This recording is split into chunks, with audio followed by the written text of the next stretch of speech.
පින්වත්නි, අද මේ පින්වතුන්ට ජීවිතේ විශාල භාග්‍යයක් උදා වෙන දවසක්. මෙතන ගොඩාක් අම්මලා ඉන්නවා කුසේ දරුවන් තියාගෙන. ඔය කුසේ ඉන්න දරුවන්ගේ ජීවිත ගැන ටිකක් අද ඔබට අහන්න ලැබෙනවා. ඒ වගේම කොයි අම්මත් ආසයි කුසේ ඉන්න දරුවා රැකගන්න. ඒ දරුවා රැකගන්න හැටිත් ආරක්ෂා කරගන්නා හැටිත් අද මේ බණට අහන්න ලැබෙනවා. මේ ලෝකේ මිනිස්සුયો සිතෙන් කයෙන් වචනෙන් වැරදි කරලා නිරේ උපදිනවා.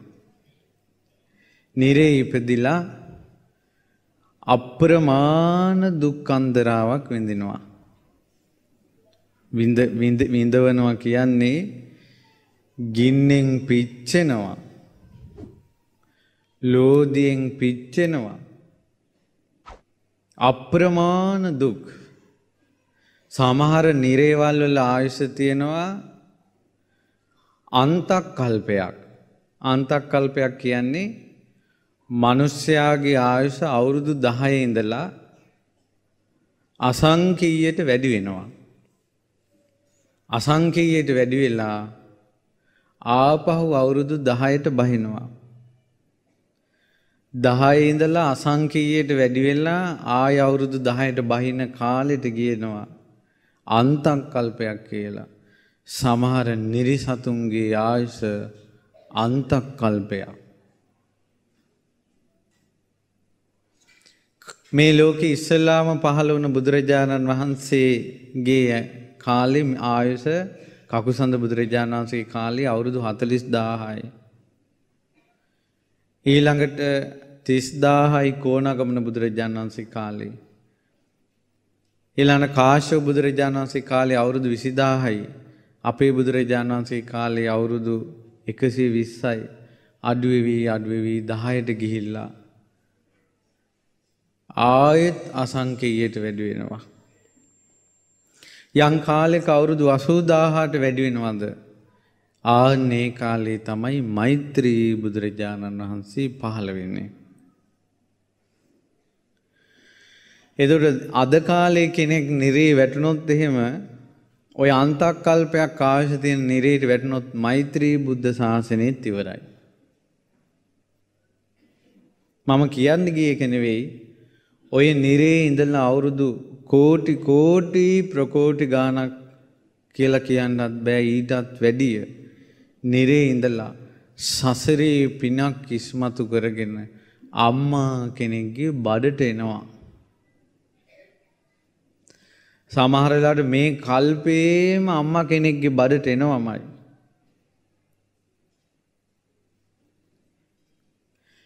ඒ එනකොට ඒ අම්මට හිතුනොත් එහෙම මේ බඩට එන දරුවා මරලා දාන්න ඕන කියලා. අහෝ ඒ මව්ගෙත් අවාසනාව, කුසේ ඉන්න දරුවගෙත් අවාසනාව.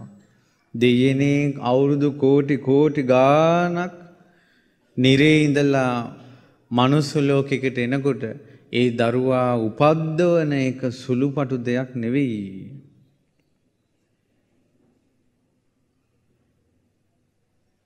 උපද්දවන එක සුළුපටු දෙයක් නෙවෙයි. මව් පදවිය කියන්නේ සුළුපටු දෙයක් නෙවෙයි. ඒ මව් පදවිය විශේෂ දෙයක් කියලා කියන්න මං උදාහරණයක් කියන්නම්. ඔන්න අම්මා කෙනෙකුට දරුවෙක් ලැබෙනවා. ලැබිච්ච ගමම්ම ඒ අම්මා තවත් අම්මා කෙනෙකුට දෙනවා මේ දරුවා හදාගනින් කියලා. දැන් ඔන්න හදාගන්න අම්මා ඊටමත් ආදරෙන් හදාගන්නවා. පුදුම සෙනෙහසක්. දරුවා බිම තියන්නේ නැහැ. ඔහොම කාලයක් යනකොට අර වදපු අම්මා බලන්නේවත් නැහැ දරුවා දිහා. කාලයක් ගියාට පස්සේ අර දරුවා රෞද්‍ර වෙනවා. නපුරු වෙනවා. යකෙක් වගේ වෙනවා. මේක අතට අවියායුධ අරන් මිනිස්සු මරලා දානවා. මරලා දානකොට මෙයා හදාගත්ත අම්මත් මෙයාගේ අතින් මැරෙනවා. මිනිස්සු මරමරා යනකොට වදාපු අම්මත් මැරෙනවා. දැන් කියන්න බලන්න අම්මා කෙනෙක් මැරුවොත් ඊළඟ විපාකෙ මොකද්ද? කල්පයක් නිරේ. ඒතර කල්පයක් නිරේ යන්නේ හදාගත්තු අම්මා මැරුවොත්ද වදපු අම්මා මැරුවොත්ද?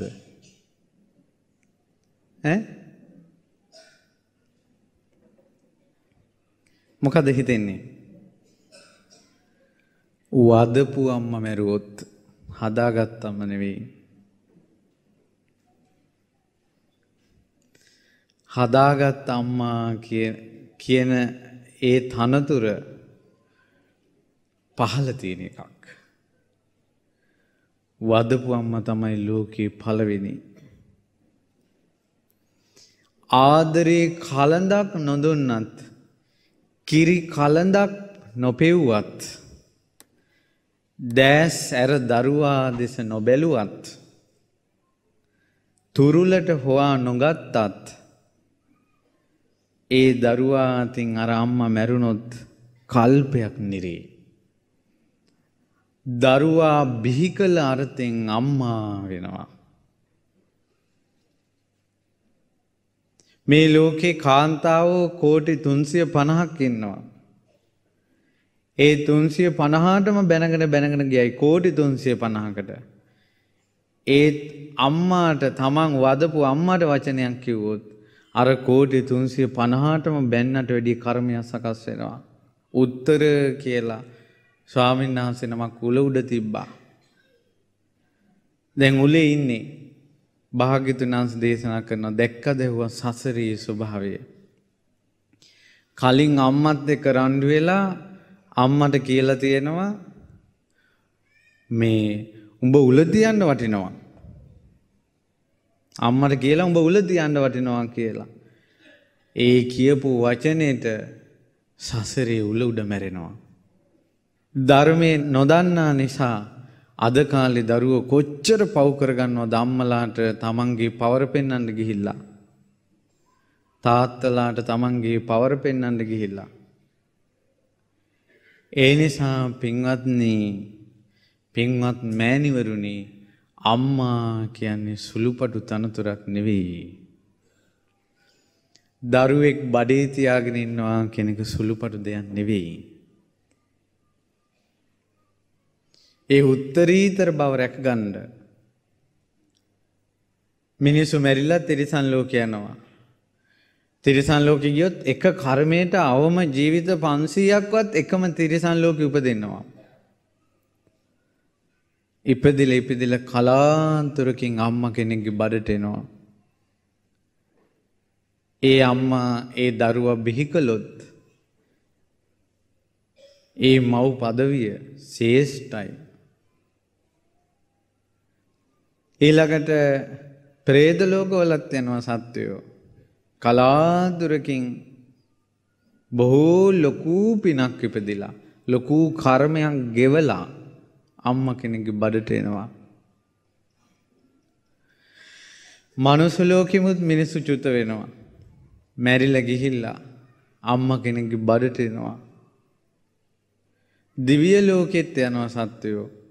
දිව්‍ය ලෝකේ ඉඳලා ඒ දෙවිවරු දිව්‍ය ආයුෂයෙන් වර්ණයෙන් සැපයෙන් බලයෙන් ඉඳිද්දී ඒ දෙවියන්ගේ කරේ මල් මාලා මැලවිලා යනවා. දෙවියන්ට දාඩිය දාන්නේ නැහැ. මේන් දාඩිය දානවා. ඊළඟට වැඩක් නෑ අප්පා කියලා මේ තමන් ඉන්න දිව්‍ය විමානය ගැන අප්පිරිය බවක් එනවා. එතකොට අනිත් දෙවිවරු දන්නවා දැන් නම් මේ දෙවියාගේ ආයුෂ ඉවරයි.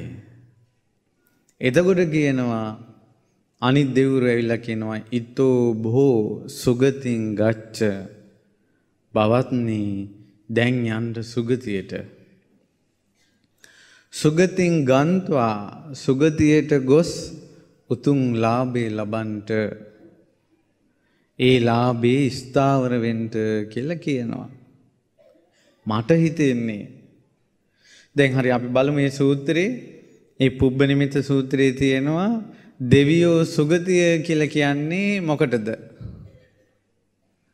මනුස්ස ලෝකෙට. සුගතියට ගිහිල්ලා උතුම්ම ලාභය ලබන්නට කියලා කියන්නේ මොකද්ද? ශ්‍රද්ධාව ලබන්නට කියනවා. තිසරණය. ඒ ශ්‍රද්ධාලාභේ උතුම් ලාභේ ස්ථාවර වෙන්න කියන්නේ අර තිසරණේ ස්ථාවර වෙන්න කියන එකට. මට මෙතෙන් එනකොට හිතුණා පින්වත්නි මේ කුසවල් වල ඉන්නවා දිව්‍ය ලෝකවල ඉඳලා ආපු දරුවෝ.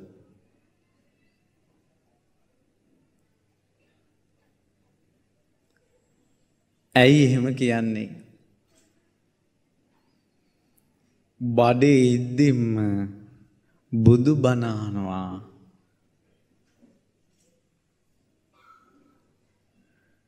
බඩේ ඉද්දිම බුදු බණ අහනවා. ඒ නිසා මේ ඉපදෙන දරුවා ඇත්තටම යම් පරයායකින් මටත් වැඩිය පින්වන්තයි. ඇයි මං අම්මාගේ බඩේ ඉඳින් අපේ අම්මට බුදුබණ කිව්වේ නෑ කවුරුවත්.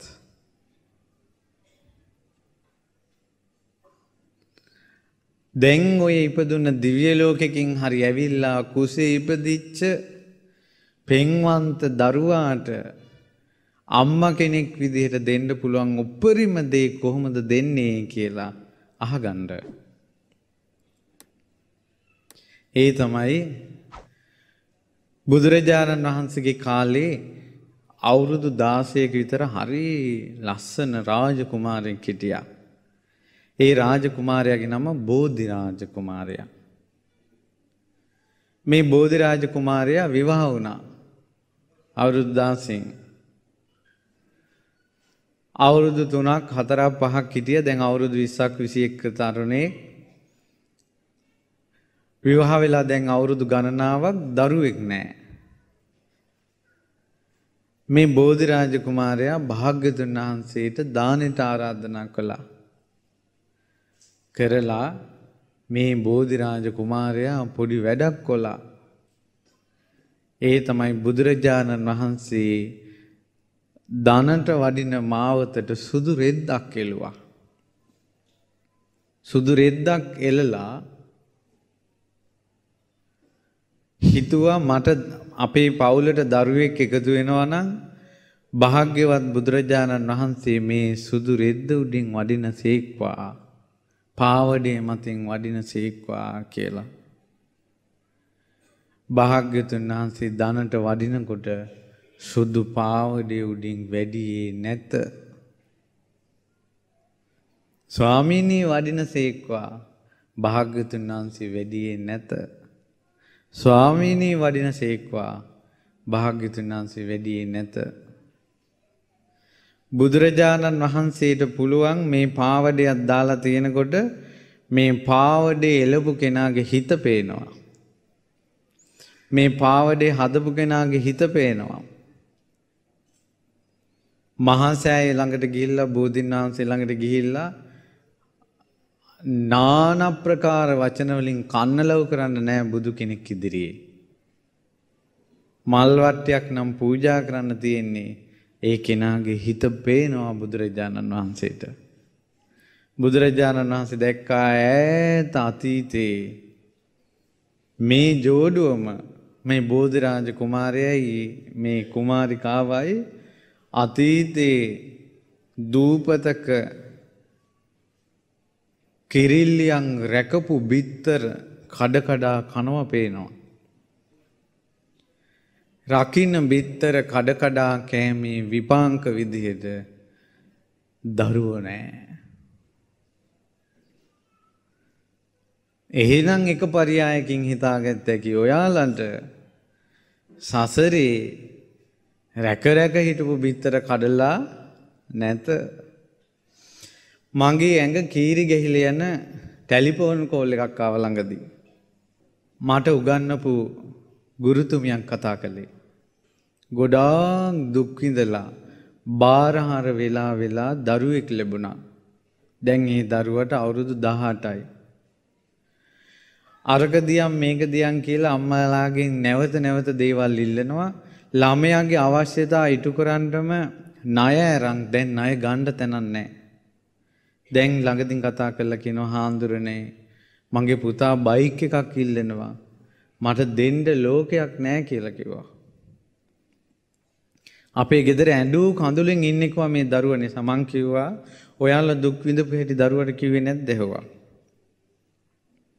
ඊට පස්සේ කිව්වා ගානක්වත් නැහැ. තෙත් ගතිය නැහැ හාමුදුරනේ කිව්වා. මගේ පපුව පුපුරන්න කලින් වචනයක් කියන්න ගත්තේ ඔබ වහන්සේට හිත සැනසෙන්න. මට තිත්ත වෙලා තියෙන්නේ උපනෝපන් ජීවිතේට අම්මා කෙනෙක් නම් වෙන්න එපා කියලා කිව්වා. ඒ වචනේට මගේ ඇඟ හිරිවැටිලා ගියා. තිත්ත වෙලා කිරිපෝපු අම්මා කෙනෙක් කරන ප්‍රාර්ථනාව. දැන් ওই ටීචර් අපිට හරි ආදරෙන් හිටියා. මිනිසුන්ට හරි කරුණාවන්තයි. පිනකින් මැරිලා මනුස්ස ලෝකෙ ඉපදෙනවා ලස්සන කෙල්ලෙක් වෙලා. එදර කොල්ලෙක් මේ කෙල්ල බඳිනවා. අවුරුද්දක් ඉන්නවා, දෙකක් ඉන්නවා, තුනක් ඉන්නවා, හතරක් ඉන්නවා දරුවෝ නැහැ. ඇයි ඒ? ප්‍රාර්ථනාව. මහසෑයේ නල්ල තියලා පතනවා දරුවෙක් දෙන්න කියලා. භාග්‍යතුන් වහන්සේ දකින්නවා තිත්ත වෙලා පතලා තිනවා සසරේ දරුවෝ එපාවල කියලා. දැන් වඳින වන්දනාව ශ්‍රද්ධාවෙන් තීරුව වෙලා වඳින වැඳමකුත් නෙවෙයි. දරුවේ දියන් කියලා වැඩක් කරගන්න වඳින වන්දනාවක්. අර තිත්ත වෙලා කරපු ප්‍රාර්ථනාව සිඳ බිඳින්න දැන් ශ්‍රද්ධාව බලවත් නැහැ. දරුවෝ නැහැ. ඊට පස්සේ දැන් පතන්නේ මොකද පින් කර කර දරුවෝ ලැබේවා කියලා. මට හිතෙනවා සසරේ තිත්ත වෙලා දරුවෙක් නම් එපා කියලා පතපු අම්මලා මෙතන නැහැ.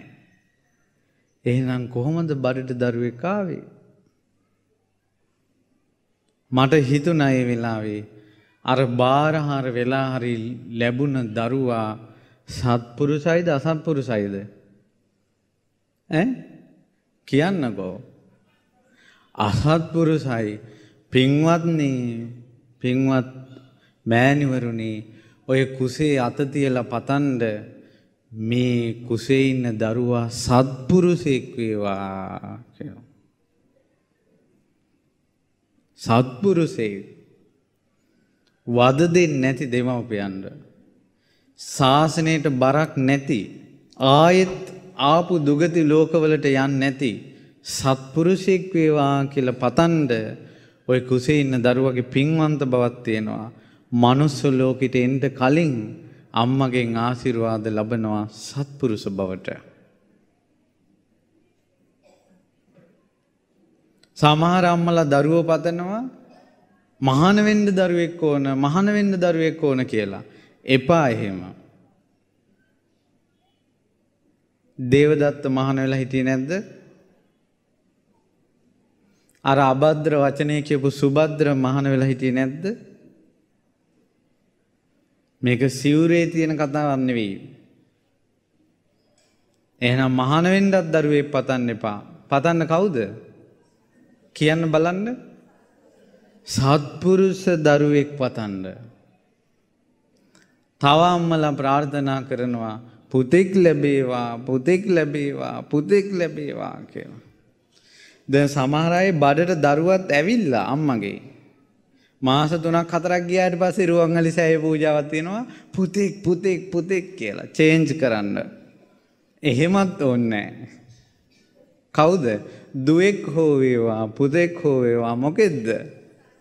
සත්පුරුෂයෙක්.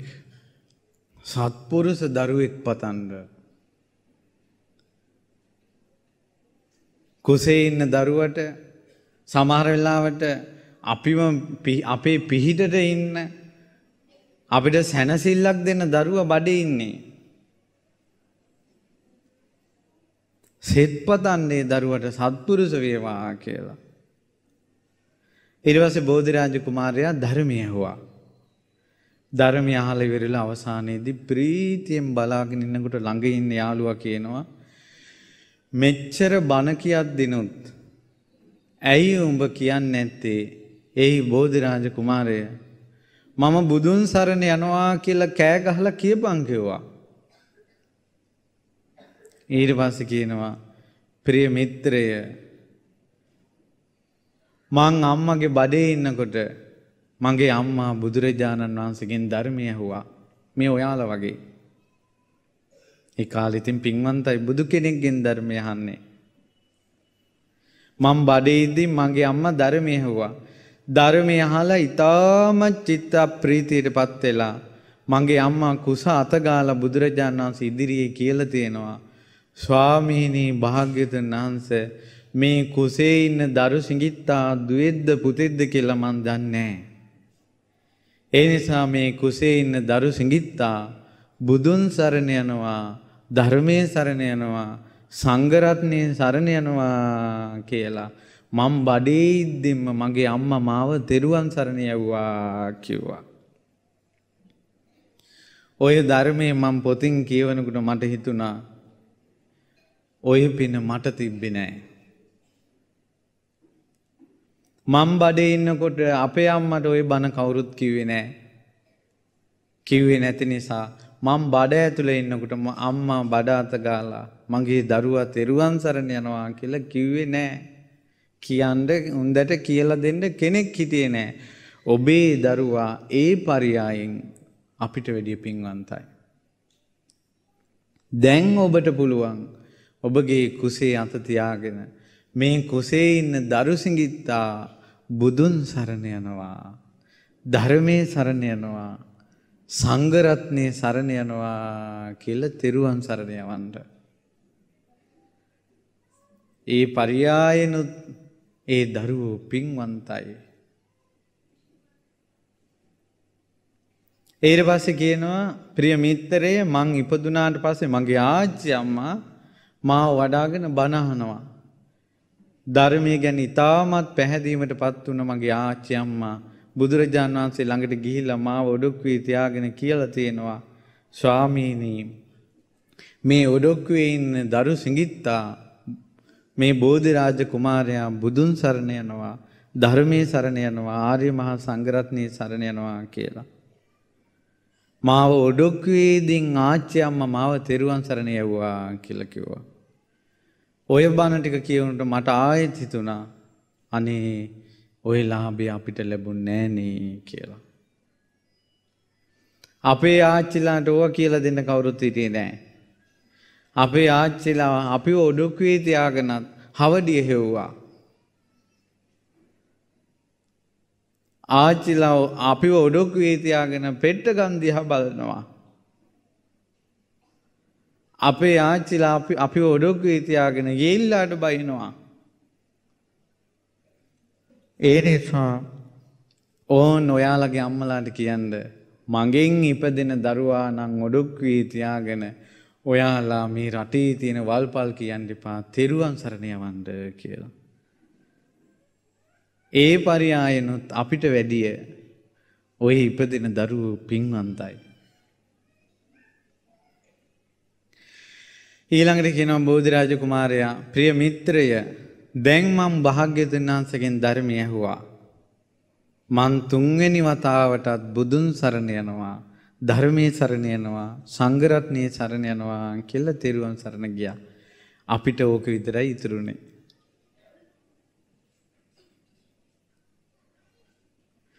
ඒ නිසා පින්වත්නි ඔන්න ඔය විදියට තුනුරුවන්ගේ ආශිර්වාදෙන් සෙත් ලබන ඔබේ කුසේ දරුවාට පුදුම සහගත ආරක්ෂාවක් ඇති වෙන හැටි දැන් කියලා දෙන්නේ.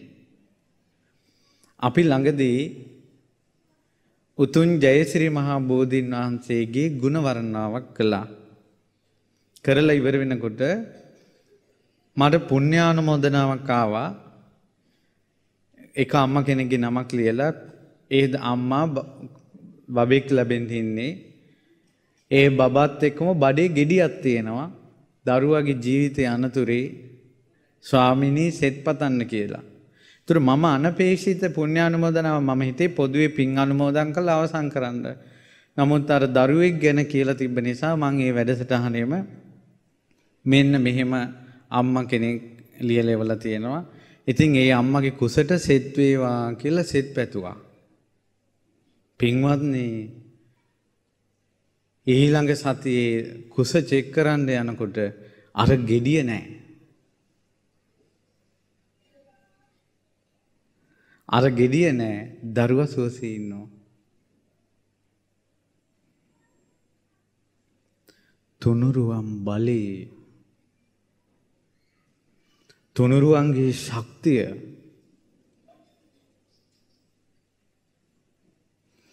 ඊට පස්සේ ඔය වගේ සිද්ධි ගොඩයි. ඊට පස්සේ ආය සිද්ධියක් මේ සිද්ධ වුණා. එක පවුලකට ළමයි කුසේ ඉපදිලා දරුවා ලැබෙන්න යනකොට අම්මට හොඳටම මාරු වුණා. 99න් අම්මා බේරගත්තා. බේරගත්තට පස්සේ දරුවත් යාන්තම් බේරගත්තා. වෛද්‍යවරු තරේ අවවාද කළා කවදාවත් ආයි ළමයි හදන්න එපා. එක්කෝ අම්මා මැරෙනවා නැත්තම් දෙන්නම මැරෙනවා. ඊට පස්සේ මෙයාලා පවුලේ අය පරිස්සම් වෙලා හිටියා. පරිස්සම් වෙලා ඉන්නකොට කාලයක් ගියා මෙයාලා දන්නෙත් නෑ. බඩට දරුවෙක් ඇවිල්ලා මාස 3යි. මුළු පවුලම බය වුණා. බය වෙලා ඇවිල්ලා ඒ අය හැබැයි තෙරුවන් සරණ ගිය අය. ඇවිල්ලා අපිට කිව්වා ස්වාමීනි මෙන්න මෙහෙම එකක් තියෙනවා අපිට සෙත් පතන්න කියලා. මං කිව්වා කුසදරු අම්මලාට මුනිවරයෙක් ඉන්නවා.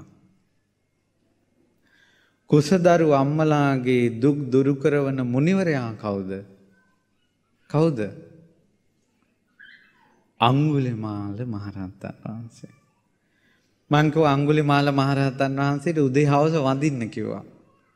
අඟුලිමාල මහරහතන් වහන්සේට පැන් ඊදුරුවක් තියන්න බුද්ධ පූජාවට අමතරව උදේට වන්දනා කළා පිරිත් කියලා අවසර අරන් පැන් ඊදුරුව වෙනව වාජනයකට අරන් අඟුලිමාල මුනිදුන්ගේ ආනුභාවයෙන් සෙත් වේවා කියලා ඒ පැන් ටික අම්මා බොන්න කිව්වා.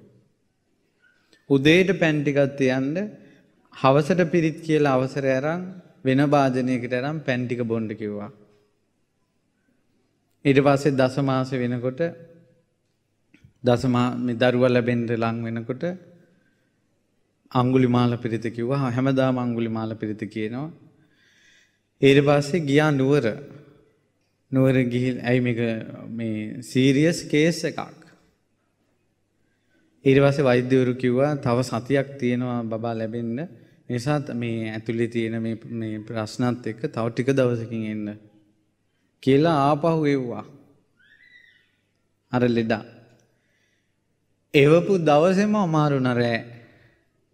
හදිසියට ගමේ ස්පිරිතාලෙට ගෙනිච්චා. ගමේ ස්පිරිතාලෙදිම දරුවා ලැබුණා. හවස ගෙදර ආවා. මොන ඔපරේෂන්වත් නැහැ.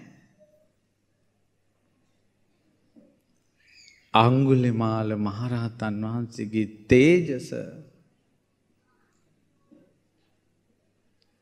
අඟුලිමාල මුනිදුන්ගේ තේජස අඟුලිමාල මුනිදුන්ගේ බලය අහලා නැද්ද?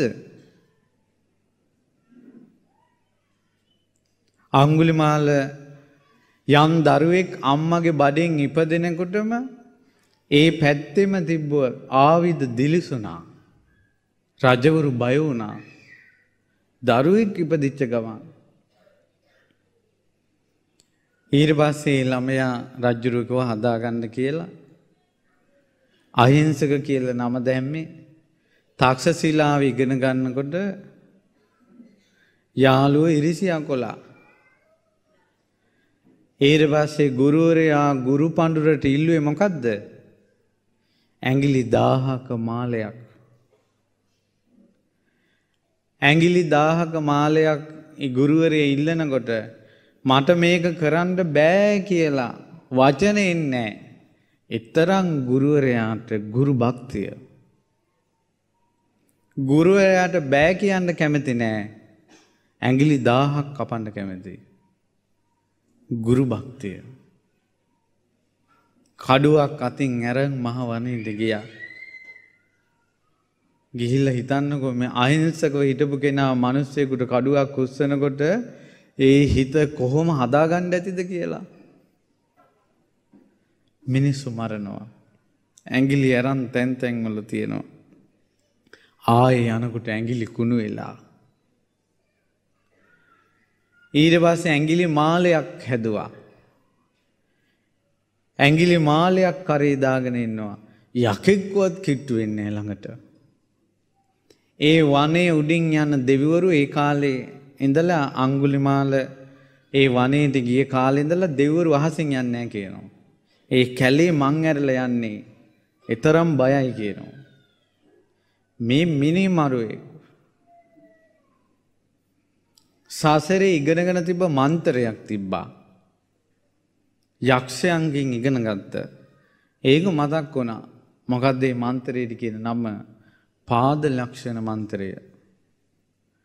වේගෙන් දුවන්න පුළුවන්. දුවන අශ්වයාට වැඩිය වේගෙන් දුවන්න පුළුවන්. දුවන හත්යාට වැඩිය වේගෙන් දුවන්න පුළුවන්. මිනිස්සුත් එක දුවන එක ගැන කවර කතාවද? ඊට පස්සේ ඇඟිලි මාලයක් කරේ දාගෙන ඉන්නවා. අපි දැන් චිත්‍රවල දැකලා තියෙන්නේ, සිතුවම් වල දැකලා තියෙන්නේ මේ චේන් එකක් වගේ කන්නේ. ඇඟිලි 1000ක මාලයක් කියන්නේ චේන් එකක් වගේ එකක්ද? මුළු ඇඟම තනිකර ඇඟිලි වලින් වහලා. මුළු ඇඟම ඇඟිලි. ඒ ඇඟිලි අතරින් තමයි තමන්ගේ ඇඟිලි ටික මෙහෙම ඉස්සරහට ඇවිල්ලා තියෙන්නේ. හරි ඇඟිලි හොයාගන්න එකෙන් කඩුව අල්ලගෙන ඉන්නවා.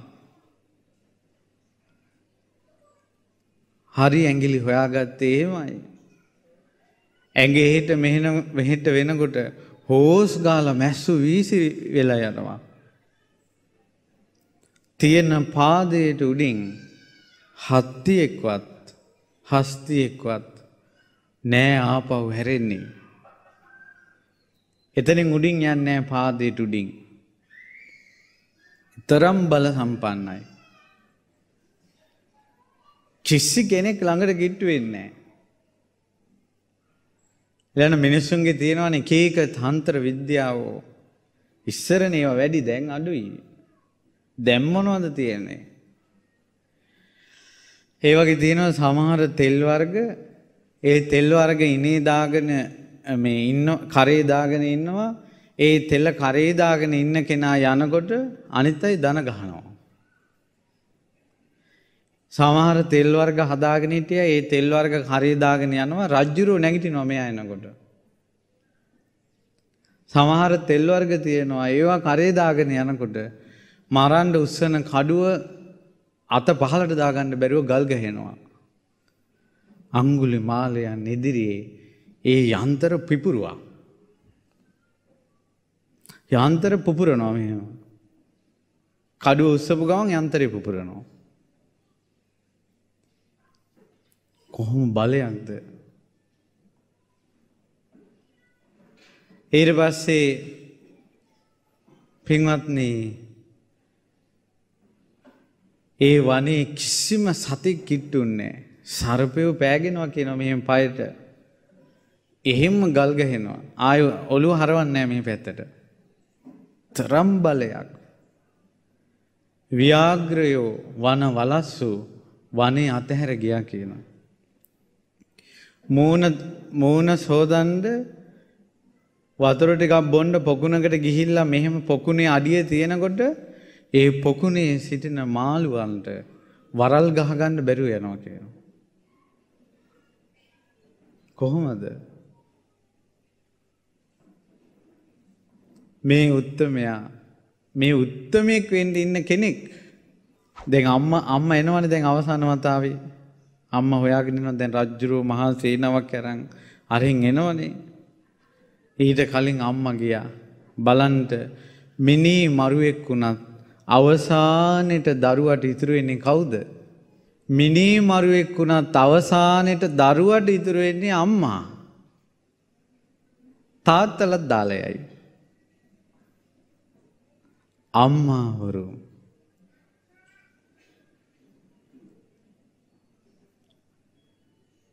සමහර ප්‍රශ්න වලට මම මැරුණත් කමක් නැහැ කියලා අම්මලා අදත් ඉදිරිපත් වෙනවා. ඒ වගේ තමයි කඩුවක් අතේ තියාගෙන ඉන්න දරුවෙක් හොයාගෙන යනවා. අම්මා කෙරෙක්. ඊට පස්සේ භාග්‍යවත් බුදුරජාණන් වහන්සේ දුටුවා අවුරුදු 12ක් මිනී මරපු කර්මය නිවනට බාධාවක් වෙන්නේ නැහැ. ඒත් අම්මාට අනතුරක් වුණොත් ඒ කර්මයේ නිවනට බාධා වෙනවා කියලා තමයි අම්මා මුණ ගැහින්න කලින් බුදුරජාණන් වහන්සේ වැඩියේ. මිනිස්සු කියනවා ශ්‍රමණයන් වහන්සේ වඩින්න එපා. ශ්‍රමණයන් වහන්සේ වඩින්න එපා. මේ වාගේ සොරෙක් ඉන්නවා 100 ගණන් මිනිස්සු ගියත් මරලා දානවා කියලා. භාග්‍යවතුන් වහන්සේට බියතති ගැනීම හටගන්නේ. බුදුරජාණන් වහන්සේ දුටුව පමණින් අඟුලිමාලට හිතුණා අద్භූතයි නෙව ආශ්චර්යයි නෙව මේ මාවතේ 100 ගණන් දෙන ආවත් මාව මරලා දාන එකේ මේ තනි ශ්‍රමණෙන් කොහොමද මේ එන්නේ කියලා හිතුණා. කඩුවක් අමෝරාගෙන යොදුන් 3ක් දිව්වා. කිලෝමීටර විදියට ගත්තොත් කිලෝමීටර 30ක්. කිලෝමීටර 30ක් දුවනවා කියන්නේ කොහොමද? කොච්චර කාය බලයක්ද? මට අල්ලන්න බෑ කියලා හිතෙන්නේ නෑනේ. කිලෝමීටර 30ක් ගිය තැන සිටිවිල්ලක් ආවා. මෙයා නම් අල්ලන්න බෑ කියලා. ඊට පස්සේ තමයි කිව්වේ නැවතියන් කියලා. ඊටසිකෝ මන් නැවතිලා ඉන්නේ. අඟුලිමාල ඔබත් නවතින්න. මං සසරේ ප්‍රාණඝාතය අත්හැරලා සසරේ යන කර්මය නවත්තලා තියෙන කෙනෙක්. ඔබ ප්‍රාණඝාතයේ දෙනවා. ඔබ සසරේ යන කෙනෙක්. එක වචනෙන් තමන්ගේ සම්පූර්ණයෙන්ම පාපකාරී ජීවිතය අත්හරින්න තරම් ඒ අත්හැරීම බලවත්. එක වචනෙන් අත්හරිනවා කියන්නේ අපිට කොහොමද එක වචනෙන් අත්හරින්න පුළුවන්ද? ලොකු දෙයක් ඕනේ අතේ තියෙන අර අඟල් 4ක 5ක ටෙලිෆෝන් එක අත්හැරපන් කියලා කියනට අත්හරින්න පුළුවන්ද? අද ඉන්න කොල්ලෝ කෙල්ලෝ අම්මා තාත්තා අත්හරි ටෙලිෆෝන් එක අත්හරින්නේ නැහැ.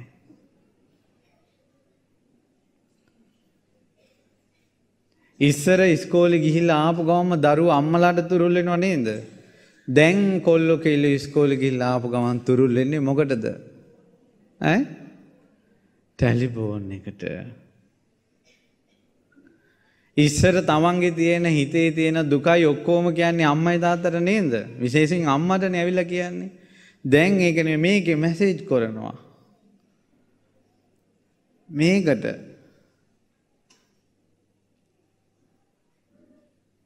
හරියට ටෙලිෆෝන් එකෙන් වැදුවා වගේ.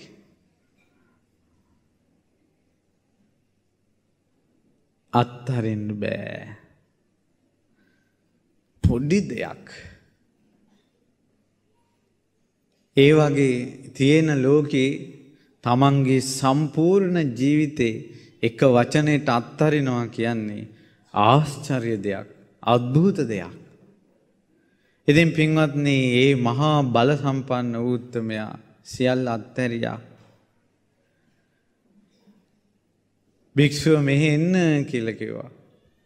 අර ඇඟිලි මාලේ අතුරුදහන් වෙලා සිවුරක් පෙරවුණා. අර කොණ්ඩේ විදා දාගෙන යක්ෂයෙක් වගේ රැවුල් කප කපා මේ පොයින්ට් දදා නැහැ. මේක වැවිලා තියෙන්නේ. කොණ්ඩේ වැවිලා තියෙන්නේ.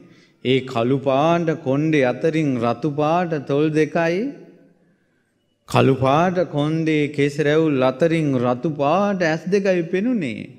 මිහි පිට යක්ෂයෙක් වගේ ශ්‍රමණෙක් වුණා. කඩුව වනේ වලට දැම්මා. පාත්‍රයක් අතට ආවා. බිම් බලාගෙන බුදුරජාණන් වහන්සේ සමග වඩිනවා. අපිට හිතා ගන්න බෑ ඒ කාලේ වෙච්ච වෙනස. ඊට පස්සේ පින්වත්නි, ඒ උත්තමයන් වහන්සේ මතකයි නේද කොසල් මහ රජුරු බුදුරජාණන් වහන්සේ ළඟට එනකොට රජතුමනි මේ ඉන්නේ අඟුලිමාල කියද්දී සේනාව ඉසුලූ අත දිව්වා. නම ඇසූ පමණින් බය වෙනවා. කොසල් රජුරුව පවා දාඩිය දානවා. පින්වත්නි ඒ උත්තමයා පිණ්ඩපාතේ වඩිනවා. මේ රහත් වෙන්න කලින් අරහත් වෙන්න කලින් පිණ්ඩපාතේ වඩිනකොට අම්මා කෙනෙක් ඉන්නවා දරුවා බිහි කරගන්න බැරුව මෝඩ ගර්භ වෙලා දරුවා හිර වෙලා දරුවෙක් හිර වුණොත් ඒ වේදනාව ඒක දන්නේ අම්මා කෙනෙක් විතරයි. විලි වේදනාව කියන්නේ පින්වත්නි මැරෙන්න තරම් වේදනාවක් උපදිනවා මොහොතින් නැති වෙනවා. ආය මැරෙන්න තරම් වේදනාවක් උපදිනවා ඒ මොහොතේම නැති වෙනවා. විලි වේදනාව. මැරෙන්න තරම් වේදනාවක් ඇවිල්ලා වේදනාව තප්පරෙට නැති වෙනකොට සුසුම් පොදක් හෙලනවා අම්මා කියලා. ආය වේදනාව වෙනවා. මේ විදිහට නොනවත්තා විලි වේදනාවෙන් කෑ ගහනකොට අර තමන් කඩුවක් ඔසවාගෙන යනකොට එපා මරන්න කියලා කෑ ගහද්දී ඒ කිසිම වචනයකට තෙත් නොවුන හිත බුදුරජාණන් වහන්සේගේ ශ්‍රාවක දරුවෙක් වන මේ ශ්‍රමණ පුත්‍රයන් වහන්සේගේ හදවත ඉපදිලා ඉන්න කෙනෙක් නෙවෙයි නූපන් කෙනෙක් ගැන පවා කරුණාව ඉපදුනා. ඉපදිලා එදා පිණ්ඩපාත ගියේ නෑ. බුදුරජාණන් වහන්සේ ළඟට ඇවිල්ලා වන්දනා කළා කියා හිටිනවා. මෙහෙම දරුවෙක් කිර වෙලා දුක් විඳිනවා මට අනුකම්පා හිතුණා කියලා. බුදුරජාණන් වහන්සේ ඒ වෙලාවේ දේශනා කරනවා අඟුලිමාල එහෙනම් සෙත් ප්‍රාර්ථනා කරන්ට ඔය මූණ ගර්භ මෑණියන්ට මම ප්‍රාණඝාතය කළේ නෑ. ඒක සත්‍යයි නැගණිය ඔබගේ කුසට සෙත් වේවා දරුවා සුවසේ බිහි වේවා කියලා. ඊට පස්සේ දෑත පෑවා භාග්‍යතුන් වහන්සේ දෙසට. ස්වාමීනි භාග්‍යතුන් වහන්සේ මේ දෑතේ කොච්චර ලේ තැවරුණාද? ඇයි අඟුලිමාල මේ විදිහට කියන්න බැරිද ඇහුවා. යතෝහම් බගිනී අරියාය ජාතියා ජාතෝ යම් දවසක පින්වත් නැගණිය ආර්ය ජාතිය මා ඉපදුනාද ආර්ය ජාතිය කියලා කිව්වේ මේ කසාවතට ශ්‍රමණ ජීවිතේට නාමි ජානාමි එදා ඉඳලා නම් දන්නේ නැහැ. සංචිච්ච පානං ජීවිතා වෝරෝපේතා දැන සතෙක් මැරුවේ නැහැ. සතෙක් මරපු බවක් දන්නේ නැහැ. තේන සත්‍යේන එක සත්‍යයි. ඒ සත්‍යානුභවයෙන් සොත්ති තේ හෝතු සොත්ති ගබ්බසාති සෙත් වේවා සුවසේ දරුවා බිහි වේවා.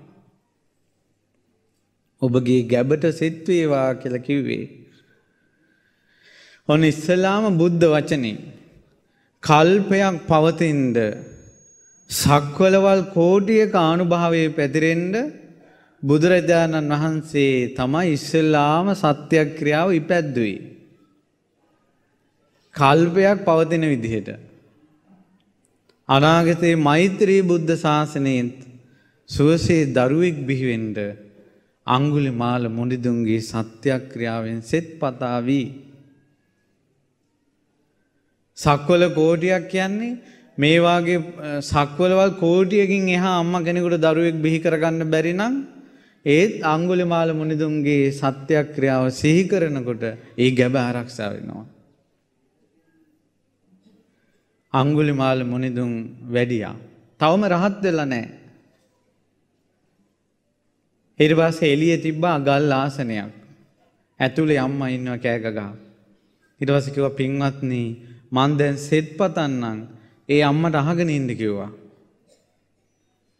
ඒ කලබලේ නෙමෙයි පඩ ගාලා කලබලේ නෙමෙයි. මෙහෙම කිව්වා. පින්වත් නැගණිය මම ආර්ය ජාතිය ඉපදුන දවසේ ඉඳලා දැන සතෙක් මැරුවේ නෑ.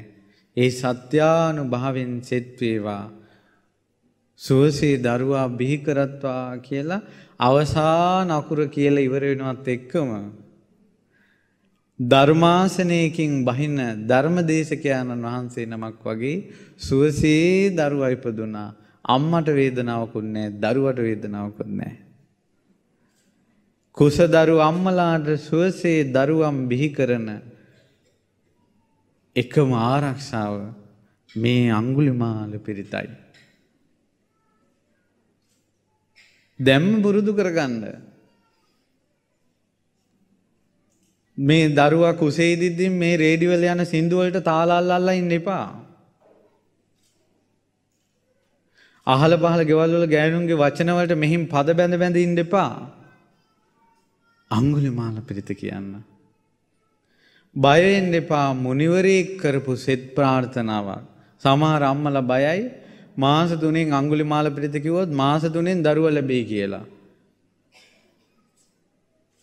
මේක මහා මුනිවරයෙක් අනුකම්පාවෙන් කරපු සත්‍යක්‍රියාවක්. පින්වත්නි, අඟුලිමාල මුනිදුන්ගේ බලය කියන්නේ උන්වහන්සේ ඒ සත්‍යක්‍රියාව කළේ ගල් ආසනයක ඉඳලා නේද? පරිත්තං යම් බනන්තස්ස නිසින්නට්ඨාන දෝවනං.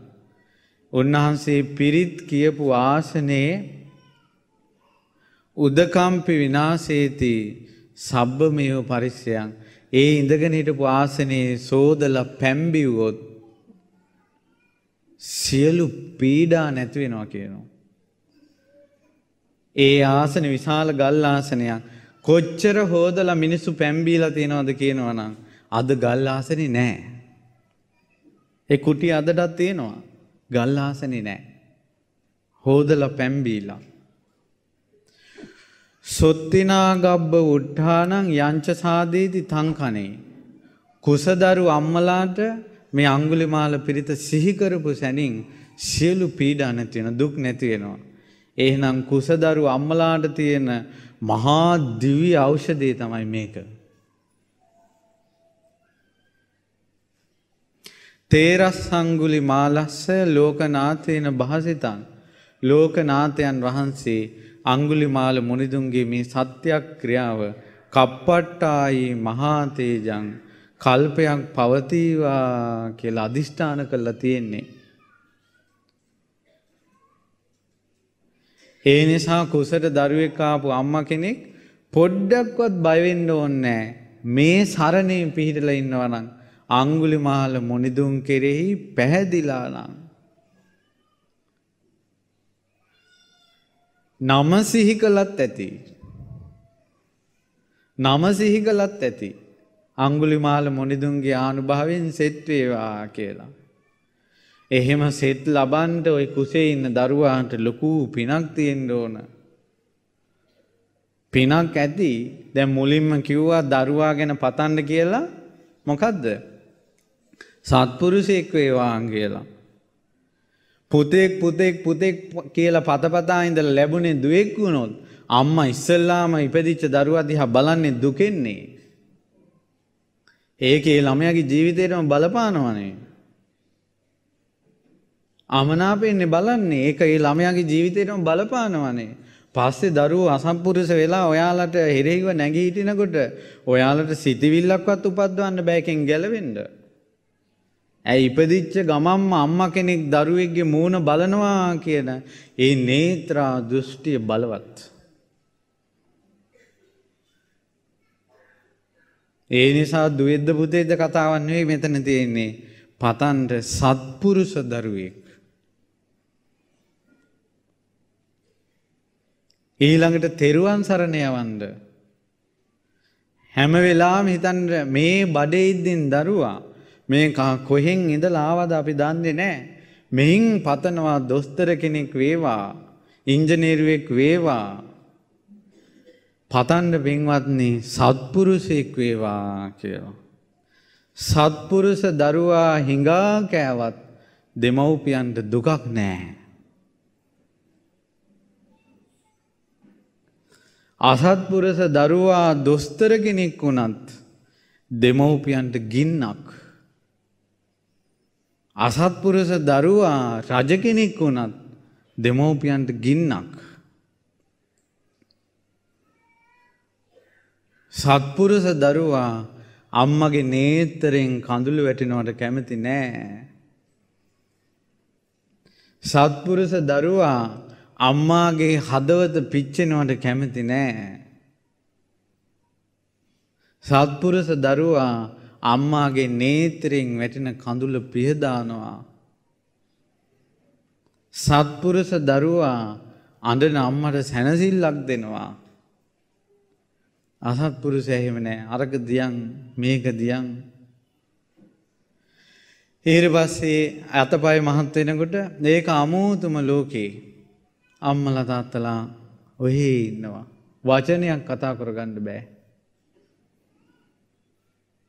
ඊට පස්සේ දරුවෝ අසත්පුරුෂ දරුවා ලොකු වුණාට පස්සේ රස්සාවක් ගත්තට පස්සේ අම්මලාට සොච්චමත් දෙනවා. දීලා කියනවා උඹලා අපෙන් නඩත්තු වෙන්නේ.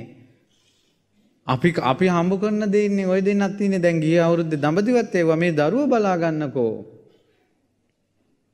අසත්පුරුෂ දරුවා වැඩකාරකමට ගන්නවා දෙමව්පියෝ. අසත්පුරුෂ දරුවෝ ඉපදුන අම්මලා දරුවන්ට පින්දිදී ආවඩ වඩා ඉන්නවා. සත්පුරුෂ දරුවා අම්මගේ කටින් උඹ නිසා අපි යැපෙන්නේ කියලා කියනකොට කට වහනවා. එහෙම කියන්න එපා අම්මා. මාව හැදුවේ අම්මා. කිරි දුන්නේ අම්මා. අකුරු කෙරෙව්වේ අම්මා. අපි ජංගි කොටයක් ඇඳගන්න දැනගෙනද ඉපදුනේ. බත් පිටක් මේ අල්ලන්න දැනගෙනද අපි මනුස්ස ලෝකෙ ඉපදුනේ. අපි කිසිම දෙයක් දැනගෙන නෙවෙයි මනුස්ස ලෝකෙ ඉපදුනේ. අපි ඉපදුනාට පස්සේ අම්මා තනපුඩුව කටේ තියලා මේක උරපන් කියලා අම්මාමයි අපට හුරු කෙරෙව්වේ. කලිසමක් අඳ ගන්න හැටි අම්මා හුරු කෙරෙව්වේ. ඇඳුමක් ඇඳ ගන්න හැටි අම්මා හුරු කෙරෙව්වේ. වැසිකිළියට ගියාට පස්සේ පස්සේ පැත්ත හොදපන් මේ අතින් කියලා හුරු කෙරෙව්වේ කවුද? අම්මා.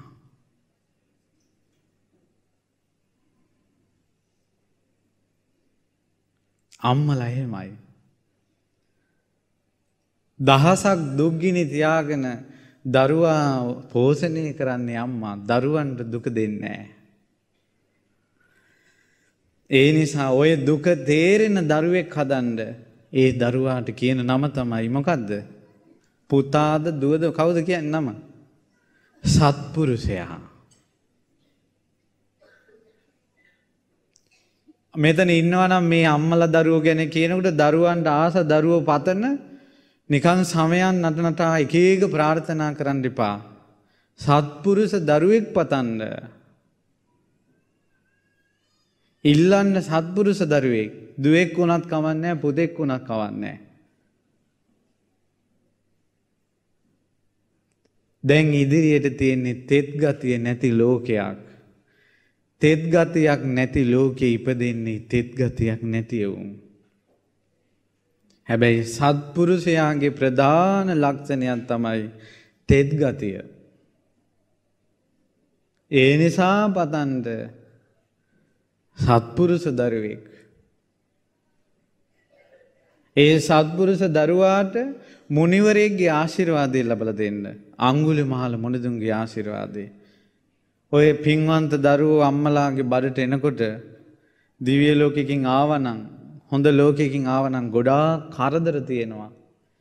ඒත් අඟුලිමාල මුනිදුන්ගේ නම සිහි කරපු පමණින් යක්ෂයන්ට පවා දාඩිය දානවා. මම අහලා තියෙනවා වෛශ්‍රවණ දිවි රාජයට තියෙන 이르දියක්.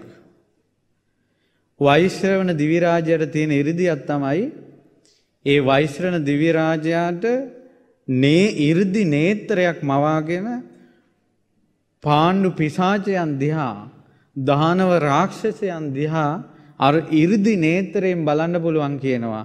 එතකොට ඒ යක්ෂයන් පිසාචයන් රත් වූ කබලට වැටුණ අබ වාගේ පුපුරනවා කියනවා ඒ වෛශ්‍රවණ දිව්‍ය රාජයාගේ දිව්‍ය 이르දියට. එහෙව් වෙසමුනි රජුරවන්ට ඉස ඔසවලා අඟුලිමාල මහරහතන් වහන්සේ දිහා බලන්න බෑ කියනවා. බිම්බලාගෙන කියනවා වැඳගෙන ඉන්නේ. මාර්ගඵලලාභී දෙවරු පවා අඟුලිමාල මහරහතන් වහන්සේ ඉදිරියේ මහා තෙද බල ස්වාමියෙක් ඉදිරියේ 16ගේ හදවත ගැහෙනවා වගේ මාර්ගඵලලාභී දෙවරුන්ගේ පවා හදවත සලිත වෙනවා කියනවා අඟුලිමාල මුනිදුන් ඉදිරියේ.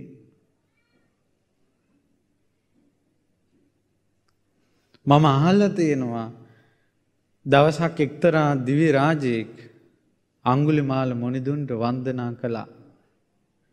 වන්දනා කළාට පස්සේ මෙහෙම වඳිනකොට ඒ අඟුලිමාල මුනිදුන්ගේ මහ පොට ඇඟිල්ල ඒ දිව්‍ය රාජාගේ නළලේ ස්පර්ශ වෙලා. ඒ දිව්‍ය රාජයාට අදත් පුළුවන් කියනවා සිනේරු පර්වත රාජයාට නළලින් ගහලා කුඩු කරන්න පුළුවන් කියනවා. නළලට දැනෙන්නේවත් නැහැ කියනවා. ඒ නළල අඟුලිමාල මුනිදුන්ගේ මහ පොට ඇඟිල්ලේ පාදේ ස්පර්ශ වූ නිසා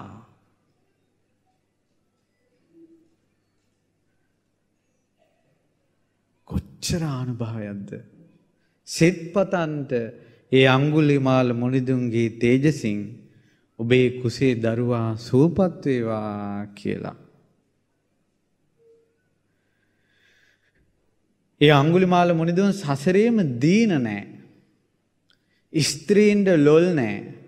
කාමයට දීන නැහැ. හැම දෙයක්ම අත්හැරලා දානවා. අඟුලිමාල මුනිදුන් බ්‍රහ්මචාරී. දෙව්ලොව දෙවිවරු සිටිනවා අඟුලිමාල මුනිදුන්ගේ ගුණ සිහි කරලා බ්‍රහ්මචාරී වෙන්න. තරම් තේජාන්විතයි. සිහි කරපු පමණින් බලවත් ශ්‍රද්ධා සිතකින් කාම සංඥා දුරු වෙනවා. අඟුලිමාල මහරහතන් වහන්සේ නාන්සේ වනයේකට වැඩියොත් ඇත්තු කන් සොලවන්නේ කියනවා. කුරුල්ලන්ට පියාපත් සොලව ගන්න බෑ කියනවා. පොකුණකට බැස්සොත් මාළුවන්ට වරල් ගහ ගන්න බෑ කියනවා. ඊතරම් තේජසක්. දවසක් නුවර යද්දී මම බදුල්ලේ ඉඳලා නුවර යනකොට හාන්දුර නමක් බස් එකේ ඉඳලා මුණ ගැහුණා මීට අවුරුදු 7කට විතර කලින්. එතකොට අපි මමත් දන්නේ මං ඉතින් සීට් එකේ ඉඳන් හිටියා උන්වහන්සේත් හිටියා ටිකක් වෙලා ගිහලා මාත් එක්ක කතාවට වැටුණා වයසක හාන්දුර නම. මං ඇහුවා ඔබ වහන්සේ කොහෙද මේ වඩින්නේ? ගුරුකමක් කරන්න කිව්වා. මං කිව්වා ඔබ වහන්සේ ඒව කරනවද? මගේ ජීවිතේ ඒක තමයි උන්වහන්සේ කිව්වා. මං හොඳ වැඩ කරලා තිනවා කිව්වා. කියලා හුණියන් කරපු විස්තරයක් කිව්වා. මම බය වුණා ළඟ ඉන්න මට මොකක්වත් කරයිදෝ කියලා. ඊට පස්සේ මට පෙන්නවා මේ බලන්න උන්වහන්සේ කියලා මගේ තියෙන ආරක්ෂාව කියලා මේ සිවුර මෑත් කරලා මේ පැත්ත පත්ත පෙන්නවා. මේ පත්ත කපලා ඇඟ ඇතුළට යන්ත්‍ර දාගෙන තියෙනවා. ඊට පස්සේ කකුල පෙන්නවා කකුල මේ පොඩ්ඩක් මේ දණිය ගාවට කරලා කකුල කපලා යන්ත්‍ර දාගෙන තියෙනවා. මං ඇහුවා ඇයි කවුද ගුරු හාමුදුරුවෝ කිව්වා දැම්මේ. මං ඇහුවා ඇයි ගුරු හාමුදුරුවෝ දැම්මේ. දවසක් හරි වැඩක් වුණානේ කිව්වා. මං ඇහුවා මොකද්ද කියලා. මට උපස්ථාන කරපු කොල්ලා කෙල්ලෙක් එක්ක යාළුලා ඉඳලා ඒ කෙල්ල වෙන එකෙක් බැඳලා ඒ කොල්ල වෛරයෙන් ඉඳලා මේ හාමුදුරන්ට කියලා මොකක් හරි කරපන් කියලා. කරන්න කියලා. ඒ දවස්වල අර කෙල්ලට බබෙක් හම්බෙන්න. අර හාමුදුරුවෝ මතුරලා බබා හම්බෙන්නේ නැති වෙන්න. දැන් මාස 10යි ඉස්පිරිතාලේ කෙන්දිරි ගගා ඉන්නවා දරුවා හම්බ වෙන්නේ නැහැ. අර කෙල්ලට දැනිලා මේක මොකක් හරි කළා කියලා ඊට පස්සේ අර කොල්ලට පණිවිඩයක් යවලා මං හෙට උඹත් එක්ක එන්නම් මේ දරුවා බිහි කරලා දෙන්න කියලා. ඊට පස්සේ කොල්ල ඇවිල්ලා මේ හාමුදුරන්ට කියලා මේ හාමුදුරු කියලා මං ඔක කපන මන්ත්‍රය දන්නේ නැහැ කියලා. ඊට පස්සේ ගමේ පන්සලේ හාමුදුරුවෝ හරි ඇවිල්ලා අඟුලිමාල පිරිත කියපු ගමම දරුවා ලැබිලා මොන මන්තරද? සියලු මන්ත්‍රයන්ගේ බල සුන්නත් දූලි වෙනවා කුමක් ඉදිරියේද? අඟුලිමාල පිරිත ඉදිරියේ. කිසි කෙනෙකුට මොකුත් කරන්න බැරුව යනවා. ඊට පස්සේ මෙයාට මන්ත්‍ර උගන්ලා තියෙන ගුරු හාමුදුරන්ට ගිහිල්ලා කියලා ඊට පස්සේ කියලා යකෝවා දන්නේ නැතුව කරන්න එපා මේකවත් ඇඟට දාගනින් කියලා තමයි දීලා තියෙන්නේ. මට ඒ වෙලාවේ හිතුණා අපේ ගුරුවරු අපිට මොනවද ඉගෙනුවේ කියලා. ඔය වාගේ දෙයක් අපෙන් වුණා නම් අපේ ගුරුවරු අපිව ගහලා බන්නයි. මිනිස්සෙකුට හිංසාවක් කරන වචනයක් මේ අපේ කටෙන් පිට වෙනවට අපේ ගුරුවරු කැමති නෑ. මට හිතුණා මගේ ගුරුවරු මාගේ ගුරුවරයා මාව කොතරම් ආරක්ෂා කළාද කියලා.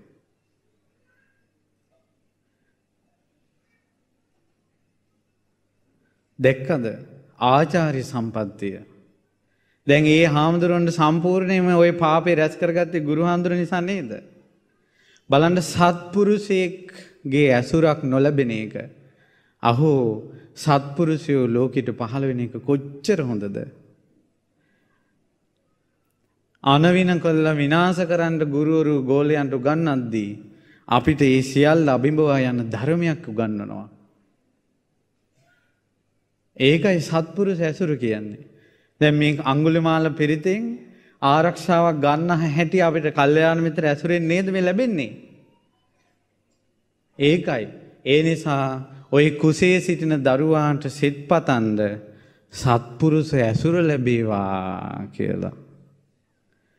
ඒ නිසා ඔය කුසේ සිටින දරුවාට සිත්පතන්ද පුතේ උඹ මං අත්හැරියත් මගේ අම්මා අත්හැරියත් සත්පුරුෂයෙක් නම් අත්හරින්න එපා කියලා. අහෝ ඔය වාගේ සිතවිලි තියෙන අම්මා කෙනෙක්ගෙන් ඉපදෙන දරුවා නම් සුළුපටු පින්වන්තෙන් නෙවෙයි. ඇයි ඔහොමත් පැතිල්ලක්? පතන්නේ සත්පුරුෂකමමනේ. කියනවා අම්මා අත්හැරියක් කමන්නේ තාත්තා අත්හැරියක් කමන්නේ සත්පුරුෂයා අත්හරින්න එපා කියලා. ඒ ශක්තිය ඒ දරුවාගේ වටා වජ්‍රමය මංජුසාවක් වගේ තියෙයි. දියමන්ති මංජුසාවක් ඇතුළේ ඉන්නා වගේ තියෙයි ඒ දරුවා. කිසි කෙනෙකුට දරුවට අත තියන්න බෑ. කොහොමද ප්‍රාර්ථනාව? ඒකයි. ඒ නිසා හැම වෙලාවෙම තෙරුවන් ගැන සිහි කරන්න. භාග්‍යවතුන් වහන්සේගේ ආනුභාවය සිහි කරන්න. ශ්‍රී සද්ධර්මයේ ආනුභාවය සිහි කරන්න. ආර්ය මහා සංඝරත්නයේ ආනුභාවය සිහි කරන්න. අඟුලිමාල මුනිදුන්ගේ ගුණ සිහි කරනවා කියන්නේ සරණ නේද? ඔය ටික ඉගෙන ගන්නකොට හිතුන්නේ නැද්ද? කිසි බයක් නැහැ නේ අප්පා කියලා හිතුන්නේ නැද්ද?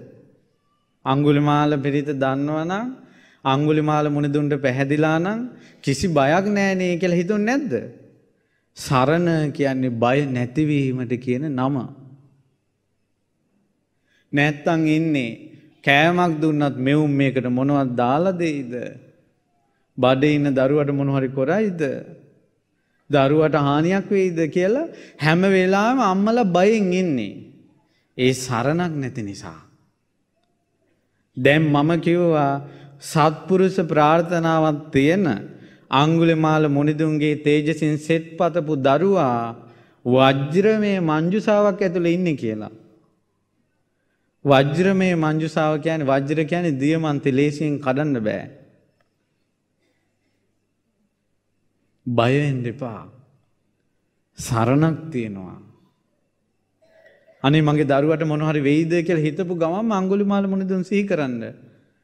අම්මලා ওই පඩිපෙළ වලින් වටිනකොට පඩිපෙළක් එහෙම මේ වෙලාව ඉක්මනට වැටෙන්න යනවා. ඒකට බැම්ම අල්ලා ගන්නවා. ඒ වෙලාවෙ ඉඳලා ගින්නේ ඉන්නේ බඩ ඇතුළට මොකක් වුණාද දන්නේ නැහැ කියලා. ඉක්මනට බඩ අල්ලගෙන සිහි කරන්ද අඟුලිමාල මුනිදුන්ගේ ආනුභාවයෙන් සිත් වේවා කියලා. සම්බුදු බලයෙන් සිත් පතන්න. පසේ බුදු බලයෙන් සිත් පතන්න. රහතුන්ගේ තේජසින් සිත් පතන්න. ඒ දරුවෝ පින්වන්තයි. බය වෙන්න එපා. සරණක් තියෙනවා. ඊළඟට කුසේ ඉන්න දරුවා තෙරුවන් සරණ යවලා නැති අම්මලා දැන් මෙතෙන් දෙන්න පණ තිබ්බනම් යන්න මහසෑයට. මහසෑය ඉදිරියේ මේ කුසේ ඉන්න දරුවා සත්පුරුෂයෙක් වේවා කියලා පතන්න. කුසේ ඉන්න දරුවා බුදුන් සරණ යනවා, ධර්මයේ සරණ යනවා, සංඝරත්නයේ සරණ යනවා කියලා සරණ යවන්න. කුසේ ඉන්න දරුවාට අඟුලිමාල මුනිදුන්ගේ තේජසින් සෙත් වේවා කියලා පතන්න. අම්මයි තාත්තයි අත්හැරියා සත්පුරුෂයෙක් නම් අත්හරින්න එපා කියලා සත්පුරුෂ ඇසුර පතන්න. ඒ දරුවට ඉෂ්ට දේවතා අනුග්‍රහය ලැබෙනවා. අම්මා කෙනෙකුගේ ආශිර්වාදය. මේ ලෝකේ මාස 10ක් බිම තියන්නේවත් නැතුව උස්සගෙන ඉන්නේ නැහැ කවුරුවත් ජීවියෙක්. එක මොහොතක් බිම තියන්නේ නැතුව තවත් ජීවියෙක් උස්සගෙන ඉන්න සතෙක් මේ ලෝකේ නැහැ. ඒත් අම්මා කෙනෙක් දරුවෙක් බඩේ උස්සගෙන ඉන්නවා මාස 10ක් මොහොතක් අයින් කරන්නේ නැතුව. ඒක තමයි මේ ලෝකේ අපූර්ව ධර්මතාවය. ඒ නිසා ඔබගේ ප්‍රාර්ථනාව දරුවාට එකතු වෙනවා. ඉතින් ඒ නිසා පින්වත්නි උතුම් තුනුරුවන්ගේ අනන්ත ආශිර්වාද බලයෙන් අඟුලිමාල මුනිදුන්ගේ තේජසින් ඔබටත් ඔබේ කුසේ දරුවාටත් සිත් වේවා කියලා ආශිර්වාද කරනවා. ඉතින් ඒ නිසා අඟුලිමාල මහරහතන් වහන්සේට වන්දනා කරලා දරුවට සිත ප්‍රාර්ථනා කරමු. කියන්න මං කීවට පසුව සාදු සාදු සාදු. සියලු සතුන් හට අනුකම්පා ඇති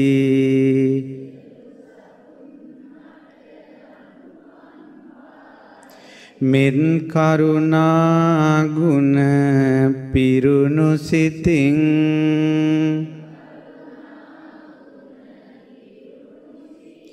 වැඩ සිටි අඟුලිමාල තෙරුන් හට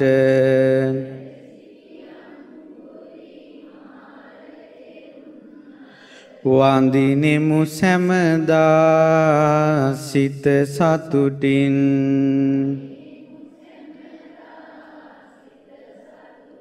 මනවින් ඉඳුරන් දමනය කොට නිති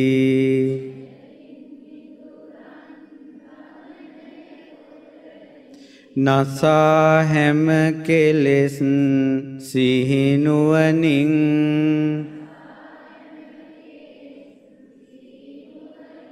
වැඩ සිටි අඟුලිමාල තෙරුන් හට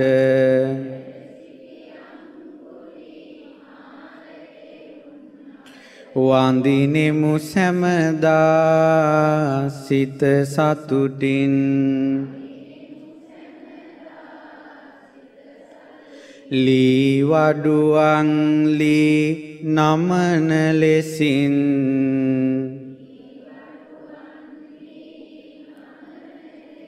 තම සිත දමනය කළ නුවණින්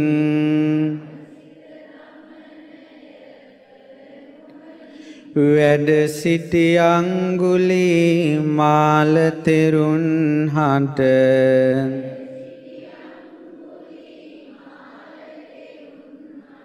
වඳිනෙමු සැමදා සිත සතුටින්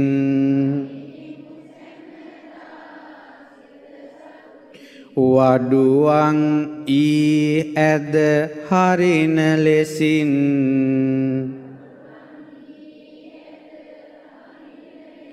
තම සිත දමනය කළ නුවණින්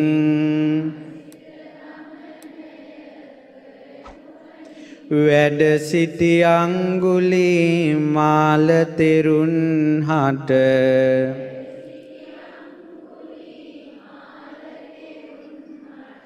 වඳිනෙමු සැමදා සිත සතුටින්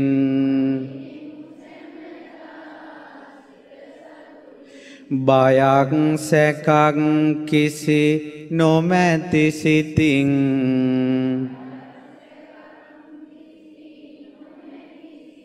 සැපසේ සැතපෙන සිත සතුටින්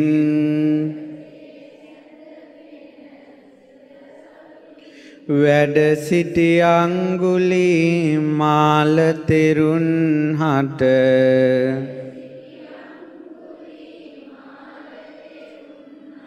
වඳිනෙමු සැමදා සිත සතුටින්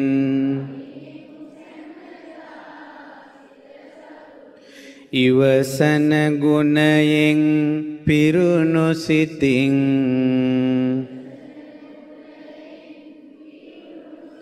සැප දුක සම ලෙස රැගෙන නිතින්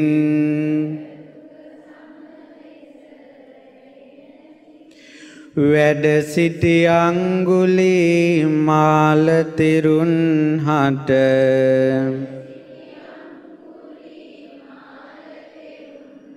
වඳිනෙමු සැමදා සිත සතුටින්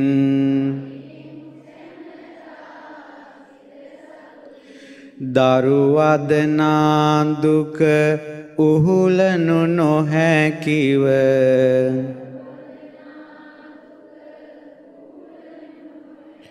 හඩනා මව් වෙත කුළුණු සිතින් සෙන් පතමින් සැප සුවය සැදූ අපගේ අංගුලිමාල තෙරුන්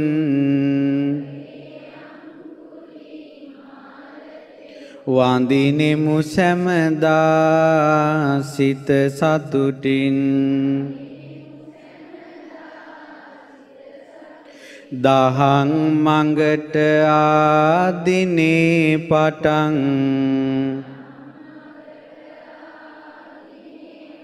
කිසි සතෙකුට නොකළෝ හිංසා වඳිනෙමු සැමදා අංගුලිමාල නම් වූ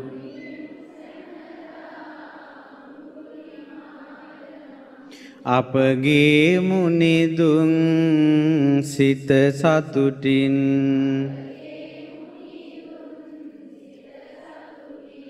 ඒ අපගේ භාග්‍යවත් වූ අරහත්නු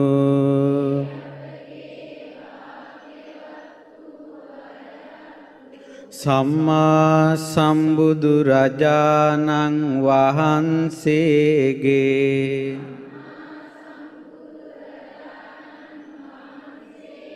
මහා ශ්‍රාවක වූ මහා ගුණ ඇති මහා බල ඇති මහා තෙද ඇති මහා අනුකම්පා ඇති නිකලෙස් ගුණයෙන් බබලමින් වැඩ සිටි ආනුභාව සම්පන්න වූ ආර්ය වූ අංගුලිමාල මහරහතන් වහන්සේගේ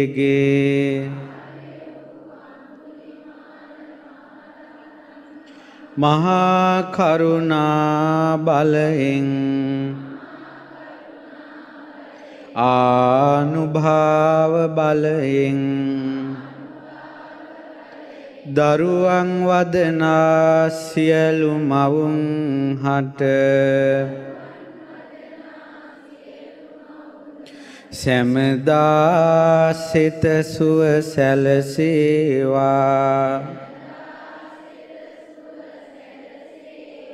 අලුතින් උපදින සෑම බිලිඳුන් හට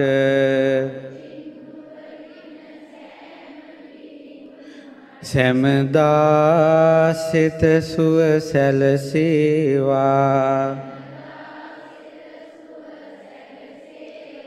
අපගේ සිඟිති දූ දරුවන් හට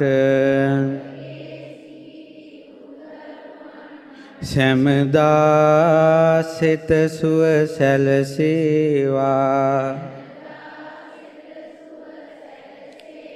සියලු සතුන් හට සැමදා සිත සුව සැලසේවා සාදු සාදු